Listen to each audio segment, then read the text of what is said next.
OCD ఉన్నవాళ్ళు OCD ఉందని ఒప్పుకోరు. వీళ్ళు ఏమంటారు, పర్సనల్ హైజీన్ని పెంపొందించుకుంటున్నామని డిఫెండ్ చేస్తూ ఉంటారు. ఇది ఎంతవరకు వాస్తవం మేడం? చాలా మంది పర్సనల్ హైజీన్ ఉంటే తప్పేంటి ఎదురుదాడి చేస్తూ ఉంటారు. నీకు ఇది ఉందంటే దీన్ని ఎలా అధిగమించాలంటారు మేడం? ఓసిడి మనకి డిజార్డర్ అని చెప్పాం కదా, ఇప్పుడు అబ్సెసివ్ కంపల్సివ్ డిజార్డర్ని. ఇది కాకుండా ఓసీ పర్సనాలిటీ డిజార్డర్ అని వేరే ఉంటుందండి.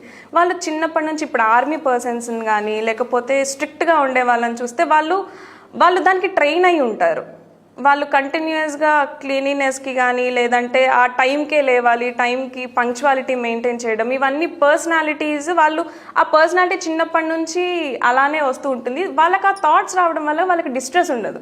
నేను ఫస్ట్లో చెప్పినట్టు ఓసిడి అని డయాగ్నోస్ చేయాలి అంటే వాళ్ళకి యాంగ్జైటీ ప్రొవోకింగ్ అంటే గుండె దడ ఉండాలి, ఆలోచనలు వాళ్ళకి ఇష్టం లేకుండా రావాలి. ఈగో డిస్టోనిక్ అంటారు. వాళ్ళకి ఇష్టం లేని ఆలోచనలు కంటిన్యూస్గా రావాలి. వాళ్ళకి దానివల్ల యాంగ్జైటీ, డిస్ట్రెస్, వాటి మీద ఎక్కువ శాతం వాటి మీద టైం స్పెండ్ చేసి వాళ్ళు మిగిలిన పనులు ఏదైతే చేస్తారో రోజువారీ పనులు అవి చేయలేకపోవడం, ఇవన్నీ ఉంటే వాళ్ళకి ఓసిడి అని చెప్తాం అన్నమాట.